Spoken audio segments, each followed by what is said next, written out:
حدیث شریف میں سب سے زیادہ بندہ اللہ کے قریب ہوتا ہے سجدے میں.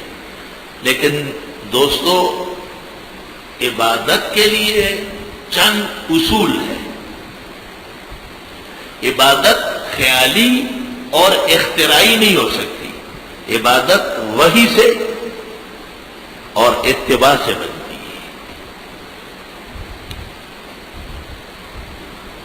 کوئی بھی عبادت ایسی نہیں ہے کہ جس میں انسان کو چھوڑا گیا کہ آپ جس طرح چاہے کریں.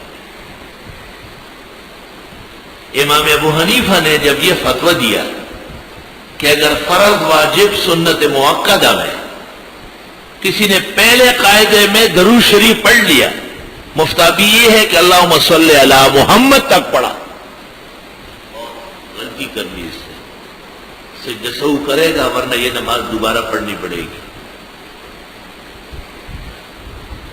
الخیرات الحسان فی مناقب ابی حنیفہ النعمان میں ابن حجر شافی حیثمی نے یہ واقعہ لکھا ہے، اور انہی کے حوالے سے ابن عابدین نے فتاوی شام جلد اول سجود صحبہ میں نقل کیا ہے کہ امام اعظم امام ابو حنیفہ نے خواب میں ختم المرسلین کی زیارت کی،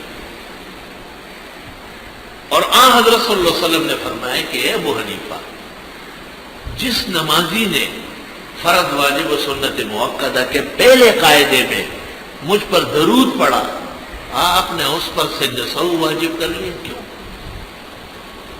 تو حضرت نے کہا کہ اس لیے کہ نہ آپ کا عمل ہے اور نہ آپ کا قول ہے، اور امتی آپ کے قول و فعل کے خلاف نہیں کر سکتا.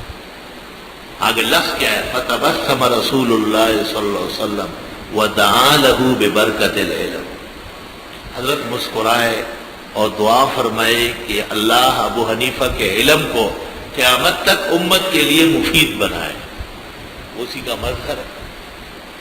150 ہجری میں امام ابو حنیفہ فوت ہو چکے ہیں، اور ہنوز ابر رحمت درف شادت مہو میں خانہ ہو مہر نشادت. سب کرامات و فیوز و فقہ برقرار ہے الحمدللہ. ایاک نعبد